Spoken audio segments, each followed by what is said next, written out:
On December 18, 1994, Oasis released a song that would stand apart from everything they had done before. Titled Whatever, the track was written by guitarist and main songwriter Noel Gallagher and ran for over 6 minutes, an unusual length for a single at the time. At its heart, the song carried a clear message about personal freedom, choice, and staying true to oneself regardless of where those choices might lead. It was bold, emotional, and unapologetically idealistic. Whatever marked Oasis's first single that did not belong to any album. It was released as a standalone Christmas single designed to bridge the gap between their explosive debut, Definitely Maybe, and the highly anticipated follow-up, What's the Story, Morning Glory. The strategy worked. Upon release, the song entered the UK singles chart at number 3, giving the band their first ever top 5 hit and further cementing their rapid rise in British music. The single felt generous in every sense. Its B-sides were far from throwaway tracks, featuring fan favorites Slide Away and Half the World Away, songs that many listeners felt were strong enough to stand on their own. This only added to the reputation of Whatever as a special release rather than a simple stopgap.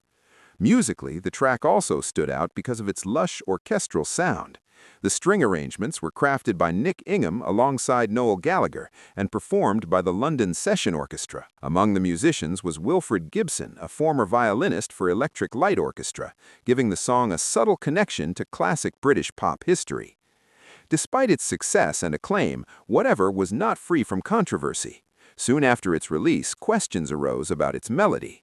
Listeners noticed similarities between the song's opening lines and chorus and a piece called How Sweet to Be an Idiot, written in 1973 by comedian and musician Neil Innes and performed during Monty Python live shows.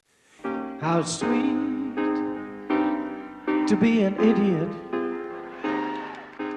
EMI, representing Innes, filed a plagiarism lawsuit against Oasis, arguing that the resemblance was too close to ignore. The dispute was eventually settled out of court, and Neil Innes was granted a songwriting credit on Whatever.